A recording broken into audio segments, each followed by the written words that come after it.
who falter and those who fall must pay the price. Yes, yes, this is what it takes to be a good artist and a good musician. Hello, my friends. Welcome back to the channel. If you're new here or you're returning, I'm so excited to have you here because we're going to be listening to some incredible artistry today. As you can probably guess, because you clicked on this video, we're going to be listening to Stars by Philip Quast. Philip Quast is an Australian actor and singer, and he's probably best known for his work as Javert, but he's had a wonderful career and he's incredibly talented. And on top of that, he does his homework. It doesn't matter what you do, but you have to do the homework before you perform. So every decision that he's made as an artist, as an actor, he has thought about. There's a reason behind everything he does. There's a fantastic interview that I'll link in the description below of Quast talking about Javert and the character and talking about all of the different decisions that he made as an actor to portray Javert. How can I,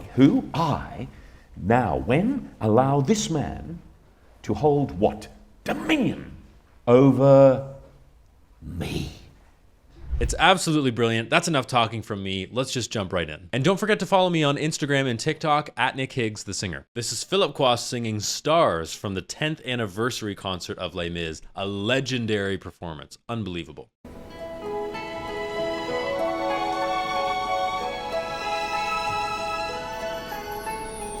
There, out in the darkness, a fugitive running, fallen from God, fallen from grace. God be my witness, I never shall yield till we come face to face, till we come face to face. It's so good. I don't know how we're going to get through this video because it's hard to put into words what he's doing, and it's only 39 seconds in. It's just incredible. One thing I really want you to hone in on in this video, and we're going to talk about this more, is how every single word is clear. This man sings every word like it's his last. The crisp consonants, the attention to detail, he hangs on to every word, and that's why he's one of the greatest Javerts ever, perhaps the greatest Javert ever. I'm referencing my score here, that's why I'm looking over. God be my witness, I never shall yield till we come face to face. This man, Javert, is determined to catch Jean Valjean. Quick and hilarious side note, the musical I was doing this summer, we were doing Matilda, and in Matilda there's a lot of books, and we had all these prop books and just like random novels scattered around the stage. And Les Mis was one of the books that was hanging around the stage. And one of the younger castmates picked it up and was skimming through it. And they're like, oh, it's this book about this guy called Jean Valjean. Back to the incredible music. Let's go. There, out in the darkness, a fugitive running, fallen from God, fallen from grace. God be my witness, I never shall yield till we come face to face, till we come face to face. I don't think we're going to get through this video. Basically everything I've ever told my students to do, he is doing right now. I want to pinpoint one moment. A fugitive running. So another singer might just do a fugitive running and then cut it off. But he's singing that NG. Running. That's what I mean, that he's holding on to every single word, every single note, and every single consonant. It's brilliant. It's not just God be my witness. It's God be my witness. Ah, brilliant. He knows his way in the dark. Mine is the way of the Lord. Those who follow the path of the righteous shall have their reward. And if they pull as Lucifer pair, the flame, the sword, stars in your multitudes, scarce to be counted, filling the darkness with order and light. You are the sentinels, silent and sure, keeping watch in the night, keeping watch in the night. My goosebumpometer is like at an all-time high right now. He knows his way in the dark, but mine is the way of the Lord, and those who follow the path of the righteous shall have their reward. So what he's saying here is that those who break the law, those who defy the order of things, they're going to hell. They're in the dark. Whereas someone like myself, who follows the rules, who does everything by the book, they're going to have their reward, and they're going to go to heaven. In this interview where he talks about Javert and the character and the work that he's done for the character, he talks about this idea of antithesis, so opposites. And probably the greatest example we can have is heaven and hell. And Javert almost considers himself the earthly representative of these stars, because he says, "Stars in your multitudes, scarce to be counted, filling the darkness with order and light, you are the sentinels, silent and sure, keeping watch in the night." Javert, who's very proud, is also keeping watch in the night, specifically for that nasty, evil Jean Valjean. Let's go back and listen to that transition from "and if they fall as Lucifer fell, the flame, the sword," to "stars." This is where he takes off his hat and shows appreciation for these wonderful sentinels that are keeping watch, just like he is. Listen to this transition. The stars in your multitudes, scarce to be counted, filling the darkness with order and light. You are the sentinels, silent and sure, keeping watch in the night, keeping watch in the night. He's got that biting tone. It's so stunningly beautiful, but there's a bite to it. You are the sentinels, silent and sure. Rah, rah, rah, rah. Great musical theater sound. Oh, so good. That being said, if you watch this out of context, which we're pretty much doing right now, but if you didn't know the story, maybe you don't, you might think this is a hero song. And that is truly the mark of a good villain and a good villain piece, is if you listen to it out of context and you think it's the hero. Because no villain in any TV show or musical or movie or whatever it is thinks that they are a villain. And of course, we see Jean Valjean, as the hero or as someone to look up to. And we see Javert as someone who is a villain. You don't get that out of context. And that's why this piece is so good. You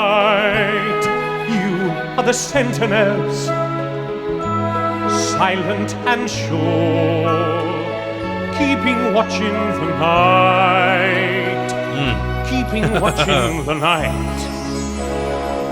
You know your place in the sky. Look at the admiration on his face. How I look at him is how he is looking at these stars. And sometimes I feel like we look at acting as this really complicated thing, but I'm getting such simplicity, but clarity from his acting. I mean, look at his eyes right now. The admiration in his face and in his eyes for these stars, which he feels a part of, is just so clear, but so simple at the same time. And that's why he is considered one of the greats in musical theater and in acting in general, I would say, because of this simplicity, but the clarity in what he does.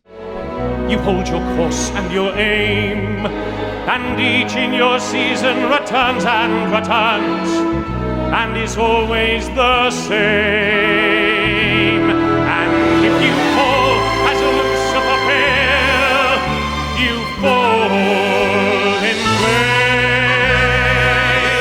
And so it must be, for so it is written on the doorway to paradise, that those who falter and those who fall must pay the price.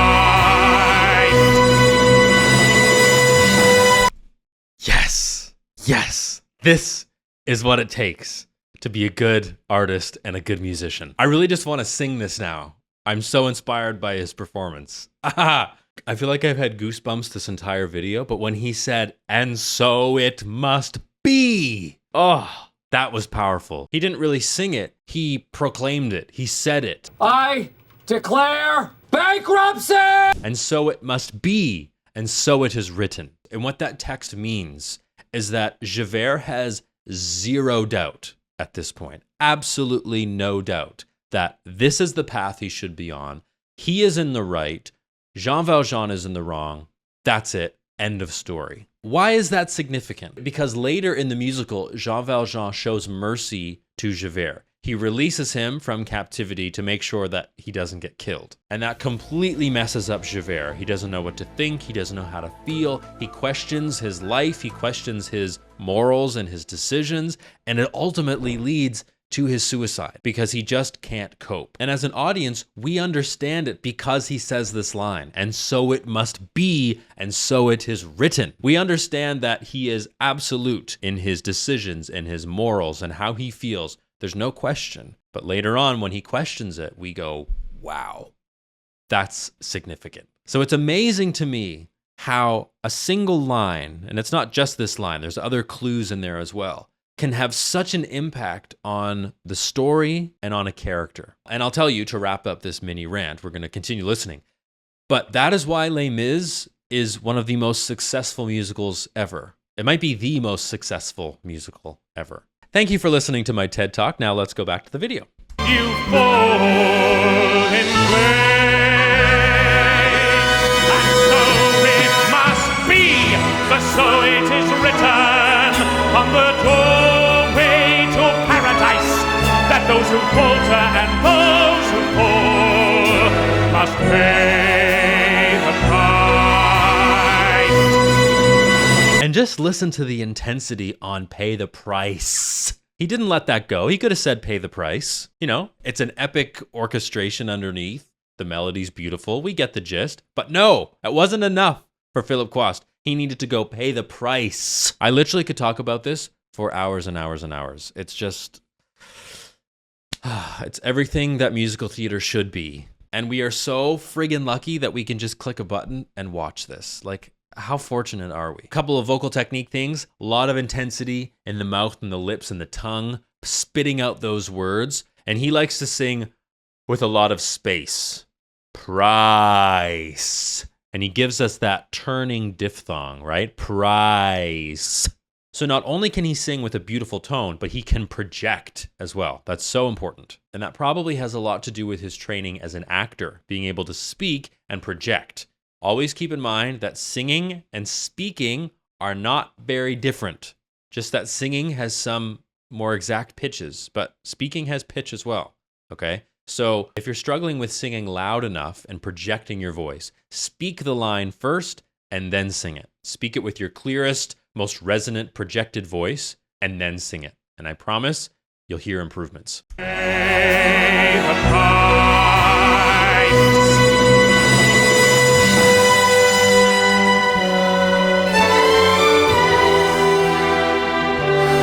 Lord, let me find him,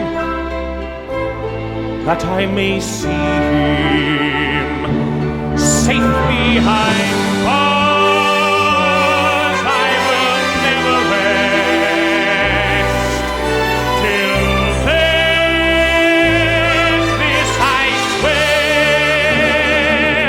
This I swear by the stars.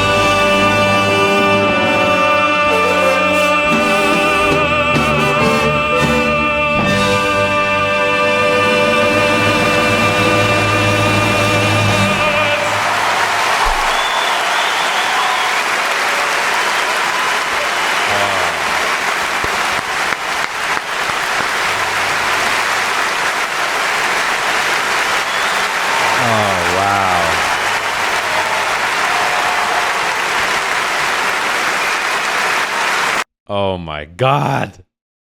How long was that last note? And how long was the applause? The applause was even longer than the final note. And so well deserved. And he's still in character, right? He doesn't break for a single second. Even though you know he's loving his life. He just did the performance of a lifetime. but he stays in character. He's not coming out of it. It's so... It's just... I love music. I love it. And I love performances like this. If this isn't inspiring, then I don't know what is. So we have that antithesis again, that opposites thing.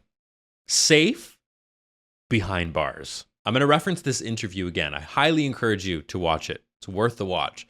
Where he says, every time someone says, Javert, it's got this growl, snarl to it. And he's doing that also when he says, I will never rest. Till then, this I swear. So he's putting a lot of emphasis on I, or me. Because I'm going to do this. I'm going to be the one to catch him and see him safely behind bars. We need to listen to this final note again. Because he does something really nice. Where he sings sta and just keeps the ah vowel. He doesn't anticipate the R. So I talk about this with my students a lot. And I'm going to offer it to you. Where if we anticipate the consonant that's coming up, then what happens is the vowel gets a little bit muddy, a little bit murky, and we don't even realize it. So if he went, this I swear by the stars, which is actually a lot more common than you might think, even though it sounds horrible. It's a lot more common than you think. But he does ahs, and then doesn't even think about that R until the very end, and then he does that non-rhotic British R.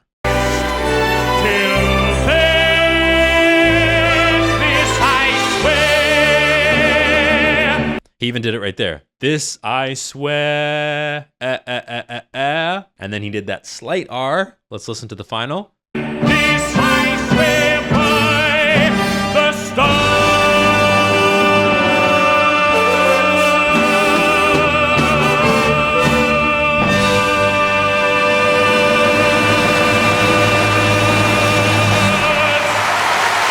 Yeah. So not only did he not anticipate the R, but he didn't move a muscle when he got to the word stars. So he made the shape, star, and then he just pumped air and sound through it.